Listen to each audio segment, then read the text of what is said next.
کچھ درویش ہیں، درویش اللہ والے، جنہوں نے واقعی بند کیا ہوا ہے اپنے اوپر خواہشوں کا دروازہ. وہ کہتے نہیں دروازہ نہیں کھولنا ورنہ یہ دوبارہ بند نہیں ہوتا. یاد رکھ لینا. کچھ درویش ہیں جنہوں نے اپنے اوپر دروازہ، خواہشات کا دروازہ اپنے اوپر وہ نہیں کھولتے. ایک سلطان یحییٰ نام کا بادشاہ گزرا ہے.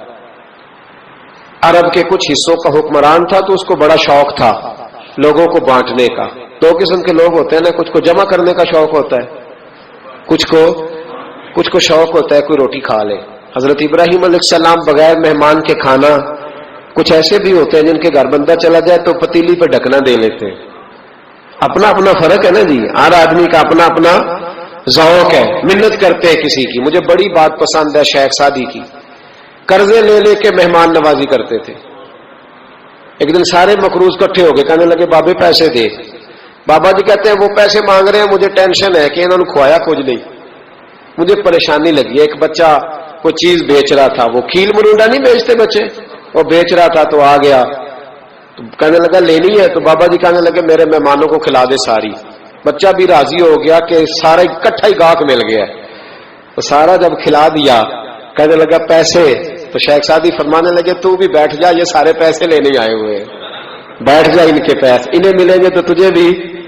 تو بچہ رو پڑا، رویا، کہنے لگا میں تو یتیم ہوں، 4 بہنیں چھوڑ کے آیا ہوں، اماں کی دوائی بھی لے کے جانی، مجھے تو پیسے چاہیے. بچہ رویا تو شیخ سعدی کا ایک مرید آیا، اس نے لا کے نظر پیش کی کہ حضور یہ نذرانہ ہے. 400 دینار لایا. تو حضرت سعدی نے سب کو دیے، بچے کو بھی دیے.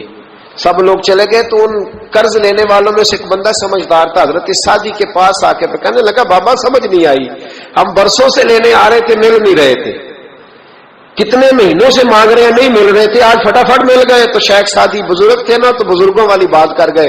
کہنے لگے تم میں رونے والا کوئی نہیں تھا نا، پوری مجلس میں ایک بھی رونے والا ہو تو سب کا کام بن جاتا ہے. رونے والا عاشق دا کم رونا توڑنا. اے بنا رویو نہیں منظوری، بنا رویو نہیں منظوری تے بنا رویو نہیں منظوری. عاشق سدا ہی ہوندا رہندا، پاویں وصل ہوئے تے پاواں دوری کا. رونے والا ایک آ گیا تو سب کا کام بن گیا. تو کچھ لوگوں کو شوق ہوتا، بادشاہ کو سلطان یحییٰ عرب کے کچھ حصوں کا بادشاہ تھا، شوق بڑا تھا لوگوں کو کھلانے پلانے کا، بڑا شوقین تھا، بڑا بانٹتا تھا. اور کئی دفعہ معاذ اللہ اس پر فخر بھی کرتا تھا جو نہیں کر، تکبر سے بھی کہتا تھا بڑی جائیدادیں آؤ جس نے لینا ہے. تکبر بھی کرتا تھا معاذ اللہ جو نہیں کرنا چاہیے تھا. ایک دن جامع مسجد کے باہر کھڑے ہو کے نا بانٹنے لگا. کوئی فقیر آیا تو ایک مٹھی بھر کے اشرفیاں دے دی، کسی کو سونا دے دیا، کسی کو چاندی دے دی. ایک درویش بابا جی کونے میں بیٹھے ہوئے، اسی کسی دے کچھ بھی نہیں لگ دے، کوئی ضرورت نہیں، کونے میں بیٹھے. آپ یقین کریں، آپ تھوڑا سا رخ ادھر کریں دنیا پیچھے پیچھے ہو جاتی ہے. اگر آپ پیچھے بھاگیں گے تو آگے دوڑ کے بھاگیں گے. یہ مزاج ہے قوم کا. کسی کا حال پوچھ لیں وہ بگڑ جاتا ہے، کہتا ہے مجھ سے کوئی کام ہوگا تبھی تو پوچھا ہے. اور آپ چپ کر جائیں، خاموش ہو جائے، یہ بھی بڑی مصیبت ہے. کہ پیار کر لیں تو اس کا بھی نقصان دیکھنے میں آتا ہے. کہتے ہیں پتہ نہیں میرے اندر کیا لالچ ہے، کیا خوبی ہے جس وجہ سے مجھ سے اتنی محبت ہو رہی ہے. وہ بابا جی کونے میں توجہ ہی نہیں کی. جب توجہ نہ کی تو سلطان کی توجہ خود بخود ہو گئی.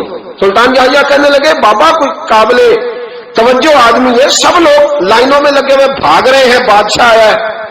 یہاں تو شادی پہ کھانا کھل جائے تو بڑے بڑے امیروں کا پتہ چل جاتا ہے کہ بننے کیا لگا ہے. کہتے پتہ نہیں دوبارہ چھوٹے گوشت کی ٹرے آئے گی کہ نہیں آئے گی. اور اتنا سارا رکھ لیتے ہیں کہ علمان والا فیس. بڑے بڑے امیروں کے پول کھل جاتے ہیں، پتہ چلتا ہے کتنے تگڑے امیر ہیں. تو جب اس نے کہا شرفیاں، سونے، ہیرے، جواہرات، تو جو نہیں تھے فقیر وہ بھی لائنوں میں لگ گئے. لیکن وہ فقیر پھٹے پرانے کپڑے، سانو تخت ہزارے دی لوڑ کیے، نالے کی لگے شہر بمول دے نال، اسی اپنی بال کے سیکنے، سانو کی لگے کسی اور دے نال. اور اقبال نے اس کی تشریح کی. اقبال کہنے لگے ہوا گو تند و تیز ہے لیکن چراغ اپنا جلا رہا ہے. ہوا گو تند و تیز ہے، تیز ہوا میں چراغ نہیں جلتے. ہوا گو تند و تیز ہے لیکن چراغ اپنا جلا رہا ہے. وہ مرد درویش حق نے جس کو عطا کیے ہیں انداز خوش روانہ، فرماتے ہیں جسے اللہ نے بے نیازی دے دی، لالچ سے دور کر لیا، وہ کسی کی پرواہ، وہ اپنا چراغ جلاتا ہے. اپنی مٹی پہ چلنے کا سلیقہ سیکھو.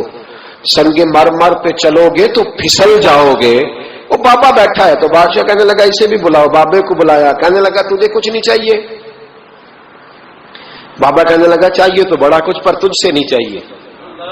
کہا کس سے چاہیے؟ فرمایا اس سے چاہیے جو دے کے حساب نہیں پوچھتا, بغیر حساب دیتا ہے, اس سے چاہیے. کہنے لگا نہیں, دروازہ کھلا, تو بھی لے لے.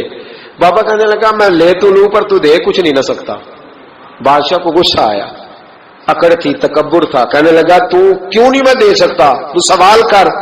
تو بابے نے ساتھ والے فقیر سے لکڑی کا کالا پیالہ پکڑا, ہوتے نا فقیروں کے پاس مانگ, لکڑی کا کالا پیالہ, تو کہا لو دے دو کچھ. اس نے فوری طور پر سونے کی اشرفیاں مٹھی بھری اور لکڑی کے پیالے میں ڈالی. اب جب پیالے میں ڈالی تو کڑ کڑ کی آواز تو آئی, پر پتہ نہیں وہ کدھر گئی ساری اشرفیاں. دوسری مٹھی ڈالی تو پھر کڑ کڑ کی آواز آئی, پر اشرفیاں کدھر گئی کوئی پتہ نہیں چلا. تیسری, چوتھی, پانچویں, بابے کا پیالہ خالی کا خالی. 2 دفعہ بھی, 4 دفعہ بھی. یہ بادشاہ لوگ ضدی ہوتے ہیں, مانتے نہیں جلدی. جو میں نے کسی نے بتا دیا ہوتا ہے نا سارا کچھ تم ہی ہو, اڑ جاتے. ہاں جو جس منصب پہ بھی بادشاہ ہوتا ہے اڑ جاتا ہے. اس نے کہا میں بھی ضدی ہوں, پیالہ بھر کے چھوڑنا ہے.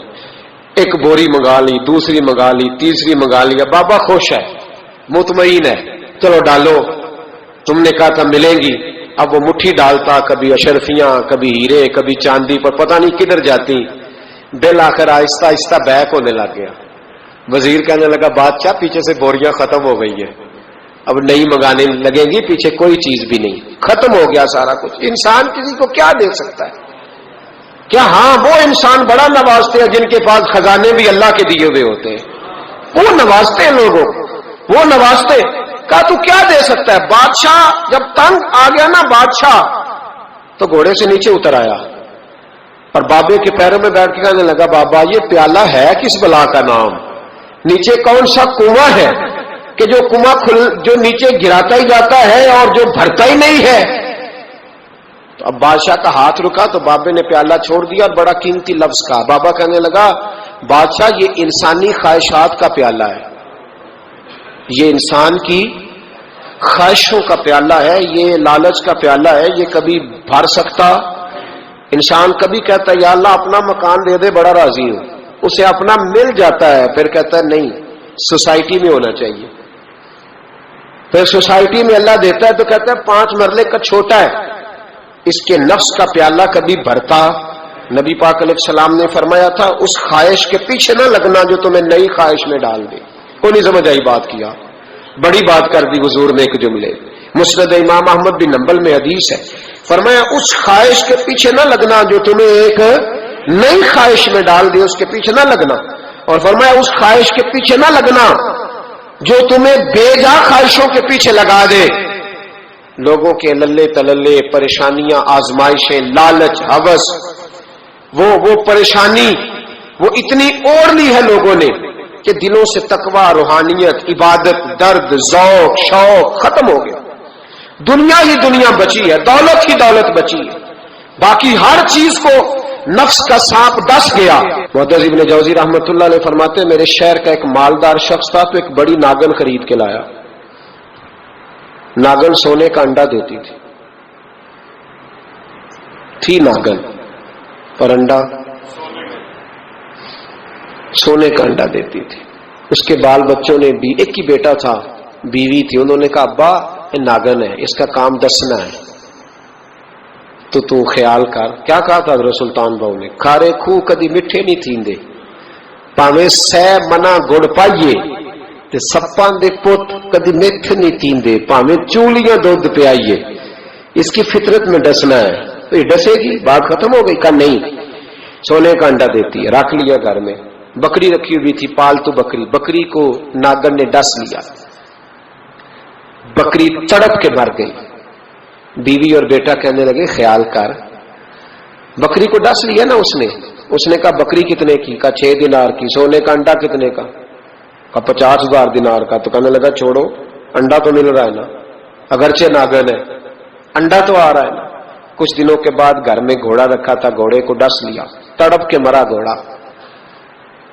اس کو پھر سمجھایا بیوی اور بیٹے نے کہ بس کر دے, یہ ناگن ہے, یہ ڈسے گی.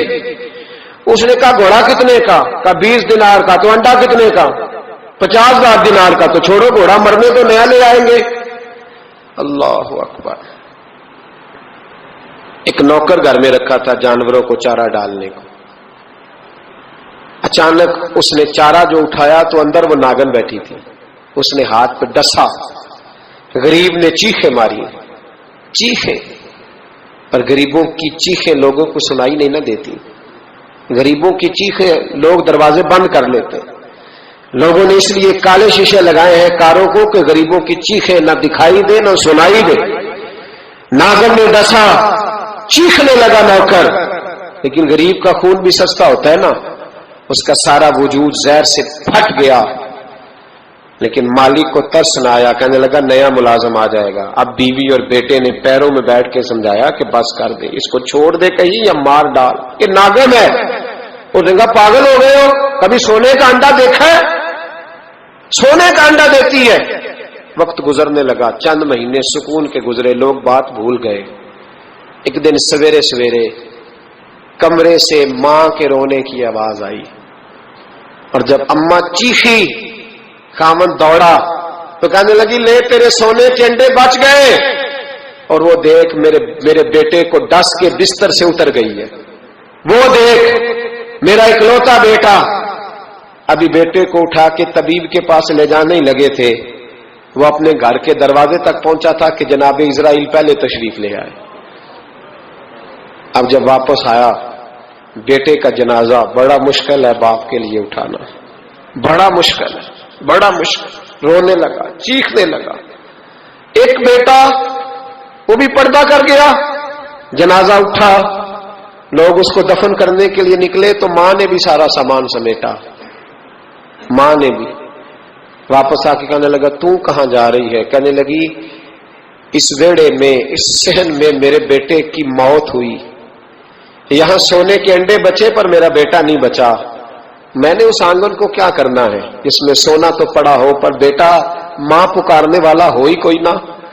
میری تو ساری آرزویں اجڑ گئی, تیرے لالچ نے ہر چیز تباہ کر دی. کہنے لگا میں اسے مار ڈالوں گا, نکال دوں گا. اب کیا فائدہ, تو ختم ہو گئی بات. دے قدراں کچھ قدر نہ جاتی, کیتی خوب تسلی ہوں. دنیا دار پجاری زر دے, کتیاں دے گل ٹلی ہوں. اب کیا فائدہ. بی بی نکلی تو شخص چوک میں آیا, ڈنڈا لیا, ناگن کو مارا.